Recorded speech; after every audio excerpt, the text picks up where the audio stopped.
Where were you? Went to the bathroom. Hurry up. We gotta go. Oh my god! Oh! I hit my ear.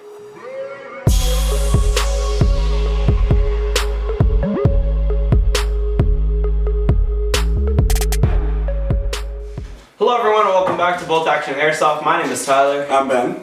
I'm Jacob.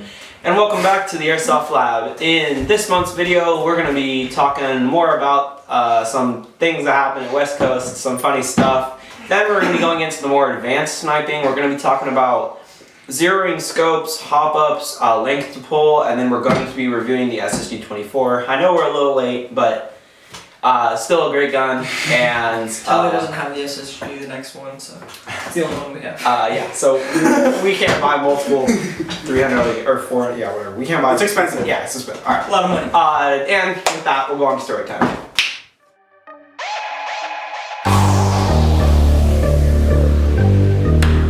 Story time, dude. This is honestly my favorite part. So, basically what we're going to be going over is basically, honestly, the entire day at West Coast. Because, like we said in the last video with one of the story times, all the 10 to 11, like, 9-year-olds that were there, were just really annoying. Yes. They just were a pain. Yes. So, It was fun to shoot them. there was a lot of stories. So, one of them that we're just going to be, yeah, let's go over this one first. So, one of them that we're going to be going over is, I think, was this back when you had your other one and not your SSG-24? I think so, yeah. Okay. Yeah. I think it was, yeah. So anyways, so we're walking back from the map back to the staging area because the round ended. And this kid, it was the kid that we said in the last video held his mask like in front of his face. And basically he walked by Tyler when Tyler was holding his gun up and it was pointed up and we were walking back and the kid wasn't looking where he was going because he was looking down and he ran into Tyler's gun and like fell over. He didn't fall over but he stumbled. Yeah. And It then was pretty funny. so, have you ever really gone back and looked at like old videos of you when you're like a wee little kid? Cause like, I did that, and I don't know if with everyone else's, but I always noticed that your voice is like 10 times higher than it is now. So this kid in his little screechy, pubescent voice went, "Watch where you're pointing that thing, kid," and then kept walking. And what made it even more funnier was, like, the next round, like after we got all our gear reloaded and we're walking to the next map, we're walking and the same kid that said, "Watch where you're pointing that thing," looked at his friend holding the mag in his sniper rifle, and it was the same sniper as Tyler's, and he goes, "How do you load this thing?" And we just looked at him like, bro. It was that what moment did we you just realized. It was that moment we realized he was the kid whose father bought them the gun and he didn't know how to use it. Oh goodness. Oh gosh. And the next one, we got a lot of we have a stories. lot. We have a lot of stories for you today. So, this is relevant to the story of the pistol. So, basically, Not just pulling it out. that's just pulling a Glock out for no reason. So basically, this is relevant to the story because what happened was I got shot and I was going back to spawn, to where spawn is so I could respawn. And this kid, he had his own gun, but for some reason, I don't know why, but there was a gas blowback pistol that was on the ground. And what did blowback do? I don't know if you know this, but do I have to hold this part down when I shoot? Yeah. Okay. When you shoot it, It moves around. it moves around a little bit and has a little kick compared to an electric gun. So this kid lays his rifle down. And this isn't even his gun. This isn't It's not his gun. It's just not sitting, even it's his just gun, sitting it's at just a spawn. He pistol just laying on decided to pick it up. So he picks up the gun and is standing right in front of spawn and everyone's like on the other side of the map. There's no way he's gonna hit anybody. So he goes like this and holds it like right there. And I'm not actually gonna shoot it because I'm not stupid, but basically what happened was he shot it and it went and he hit himself in the face with the gun. And then he just kept shooting and I was like, bruh. I guess the mask probably protect him in that case. I don't know, right? I don't know. But I don't know what was going on with him there. That was very interesting. Yeah. And then in that same match, the little kids who were, it was their birthday, who we said were fun to shoot, they were hiding in their spawn in the very back. And then we couldn't get them because they're across the map and they're basically just like camping, you know, super annoying. So they cleared out most of our team and Tyler, this is where you come in. So they were all camping behind spawn. There was probably 8 of them. Oh, yeah. And this is actually the second time they were camping in spawn. The first time, when the match ended, it was insane. I don't know if even they were all dead, but there was like 10 of them that just started popping up. That we only thought there was like 2 there, but there was like 10 all hiding behind spawn. But the next game, they all did the same thing again. So our ref called like 1 minute left in the round, and it got to the point where there was like 7 of them, but nobody was moving up. So I'm just like, all right, screw this. So I set down my rifle, grab my pistol, get out my grenade, and I just run. I go all the way around. I get behind them. He went behind their spawn. Yeah. We literally got pushed up directly to their spawn.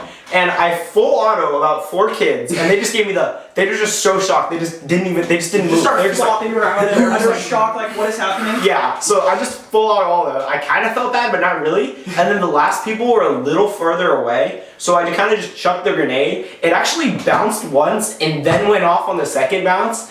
It was great, and yeah, they were all. Okay, what made it so good is because it was so smooth. You just shot them and then tossed the grenade and then just kept jogging by. Yeah. It was super good.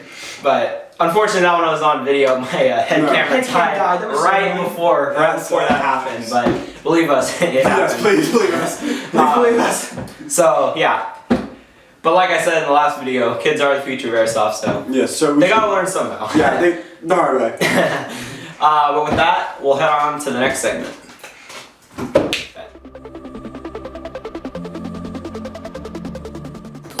Welcome to the next segment. This is the review section in which we review a gun and talk all about it. This week we're going a little out of order with our segments, but you'll see why later on. So, what gun are we reviewing this week? So I couldn't think of a pun for this gun. Today we're reviewing the SSG-24.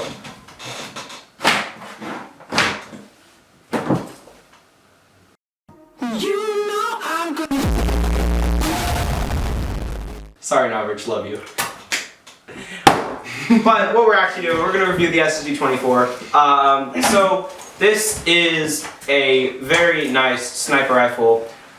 His new one, the SSG-10, is also a very good gun. Both of these are amazing. Like I said, we can just only afford this one. So We don't have money. in here, I don't have it exactly packaged as it was when we got it, but you're gonna get 2 patches, pretty cool. I like this one. This is one of my favorite patches I have. It says Sniper, got the Novich logo, and it's a modified Dominate the Field patch as well. You can throw those off to the side, pretty cool. You also have just your normal unjamming rod. This is very helpful in the maintenance of your gun, which we will cover eventually in a later video. Yes. What you have also in here is 1 magazine. I think when you get this, will actually be in your gun, but all clear on the bottom. You can see your BBs, which is really nice. You can know how many BBs you got. And then the feeding part extends into the gun very far. You also have your speed loader attachment. So you push it down, put that on here, and now it's better. I never use this. If you just make a little lip with your hands and put your speed loader in there, it still works fairly well. And then this is where the gun depends on what you bought. So I bought the M150 version, which I think is, if you live in America, it's probably the most normal version you can buy. So he recommends .46, and so do I. Not going to challenge Norbert on his own gun. But yeah, great BBs. I only run Norbert BBs out of this gun, unless I'm using a tracer, which is a whole nother story. But, Yes. So then you have the gun itself. This gun, like I said, really nice. This stock is a reinforced glass polymer stock, I believe. I probably messed that up, but I don't really care. Really nice stock. It's the same thing as the real gun. You can't get a better stock than this. Amazing. We're going to be going over, just like we did with our last sniper rifle we reviewed, from the very back to the front, talking about all the cool stuff about this gun. So in the back, we'll put some footage over it, but with a nice Novich logo on the butt stock, and it is adjustable with a wheel, and we're going to be talking about how to adjust that and the length to pull later on. This gun does not have a cheek rest, however it's pretty normal height, so it's not a big deal. This has a really nice grip on it. You can get your whole hand around it pretty easily, and even someone with smaller hands could still hold this gun. That's really nice. Now this trigger is, like I said in our last video, a little bit more complicated. So this is actually a 90-degree trigger, and it is adjustable. So basically when you pull it back to the point where you feel pressure, and then you pull through that pressure, and that is when the shot actually breaks. I have adjusted so it's just a single stage trigger, but you can adjust it to make it a double stage trigger if you want. There is a simple little screw in here that you can adjust, and the Allen keys are included. I just don't have them with me right now. Moving forward more, just like the other gun. You got a nice bolt, super smooth. This is an updated version of the first gun. Yeah, so super smooth, exactly how you want it. Then you have a safety, a fire, and safe. And then, like I said, got your trigger. This gun is really loud, which I don't find a big deal, especially when you're shooting as well as this gun does. But his newer gun, the SG-10, is a lot quieter, which is a cool thing. Then, moving forward, you have your rail. A lot of you, if you're less experienced in sniping, are probably going, what the heck? Why is there like a hole in the middle of it? It doesn't really matter a whole lot because your scope mounts are really only going here and here. So you don't need that middle space. And it makes this part look a little cooler and cleaner. And you can also have, it's better for a sling rather than just being like a giant rail there you gotta put a sling through. So that's cool. What I like about this is it's actually a black rather than silver. It makes the gun look better, just that all black, rather than on some of the other guns where it's actually silver in there. And you can also like not see the grease as much, which is really cool. Then moving forward more, you have your drilled cylinder, or drilled barrel, which Novrich is famous for. All of his guns have the drilled cylinder, and it looks awesome. Then keep going forward, you got your hop up, which is very stiff, but that is exactly how you want them because you don't want to be able to just bump them and mess them up. And you got a nice arrow telling you which way to go. Super accessible, you don't need to worry about an Allen key or anything. And then keep going up, like I said, you got the drilled cylinder, and then you got your federally mandated orange tip. Let me tell you, that thing is a pain to take off. This is the hardest orange tip I have ever taken off. It took me forever. Probably with good reason. I put it in boiling water and all the craziness. But eventually it did come off, thankfully. Did you just put tape on there? Yeah. Nice. Then on the bottom, we have the sling mounts. Yes. You actually have to buy sling mounts for these. Like I said, I don't really run it with a sling, at least not right now for the shorter pickup games. Yeah. This then you can use for a bipod. That's a sling mount. That's not a sling mount. I know Novrich runs his to the middle, and that would be how I would run a sling too, because just so it's not touching the ground. Then your mag well right here, nice. The only thing is I'm not sure if it's just my gun or if they're all like this, but it's not flush here, and that's I have like 3 or 4 mags for this, and every single one's like that. I'm not sure, but maybe so to give you a little bit more texture to grab onto. But then when you're ready to pull the mag out, little switch you pull towards you, and you can just take it out pretty easy. And it's really cool because it pops up really far. Like your hands aren't gonna slip off that. It's really big surface to grab onto.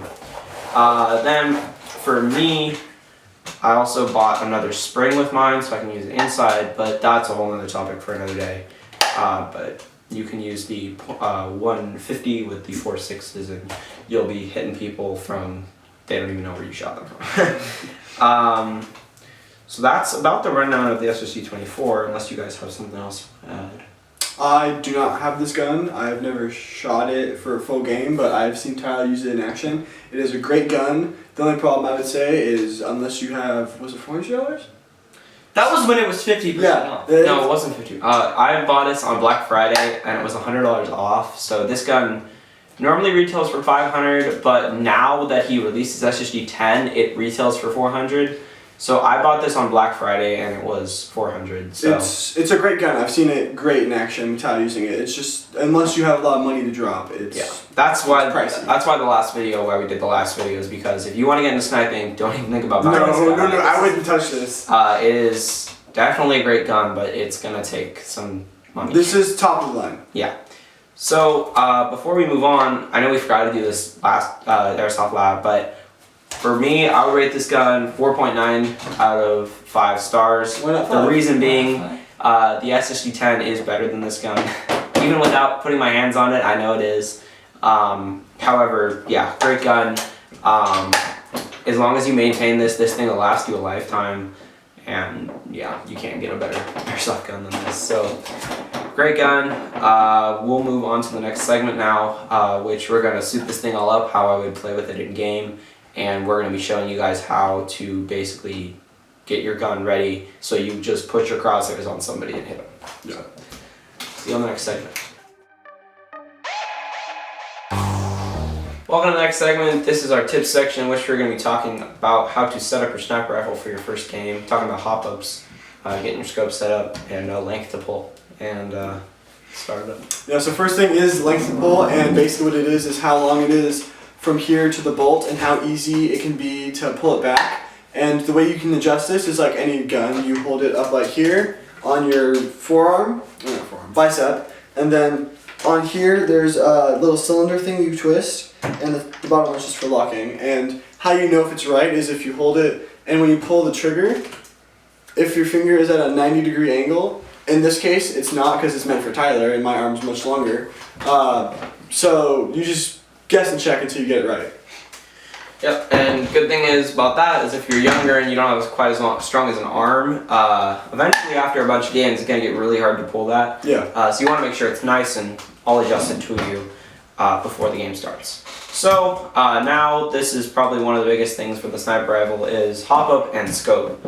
So most guns hop up is your main priority, and scope you can kind of just know which way it's missing, and most of the time it's going to be missing that exact spot pretty often because they're not, the AGs aren't quite as accurate. But when you have a super accurate gun and you're trying to kill an enemy with one shot, that's when it needs to be accurate. So what you want to do, you don't even need a scope for this. So what you can do, you grab your gun like this and you basically just look alongside your gun, and you want to make adjustments to your hop up until your BB basically goes straight out of the muzzle, about a fourth of the way through its flight, goes up, comes back down, and then continues straight until it just dies off.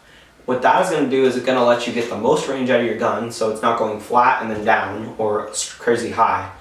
And that's going to get you most range out of your gun, and really, if you don't do that, you're going to not get as much range, and your gun's not going to perform how it should or can. So after you do that, then you're going to want to actually use your scope, and you're going to want to look, and then you just take a shot, right? So then you need to basically adjust your BB, right, till it gets to the middle of your crosshairs. So let's say your BB is missing right. You want to think in perspective of the BB, not the crosshair. So you want to take your caps off if you have caps on your scope, and then you want to move your BB left because it's missing right. So you do that. If it's missing a ton, you do a bunch of clicks. If it's missing a little bit, you can only do a few clicks. And then you just keep doing that till your BB gets to the middle. Then, like, this is where you need practice. You want to take shots of different lengths. So you want to be shooting maybe, let's say, like a 30-yard target. Take a couple shots on that, and you're going to notice you're going to have to aim down a little bit because it's going to start going up at the end. And then when you start shooting on really far targets or middle targets, you should be able to put your crosshair right on them and should hit them. But from the really far targets, you're going to have to aim up a little bit and kind of lob it almost. But that's where the practice comes in, and it's pretty hard to get used to that. But once you do, you're gonna be a very good sniper and having some fun out there with the gun. Yeah. So if you want to know more in depth about every aspect of either this gun or sniping in general, I know Novrich has really good guides on every aspect of both his guns and just sniping in general, how to adjust everything and everything on this gun. Thanks everyone for watching. Please leave any questions you have in the comments below. Please!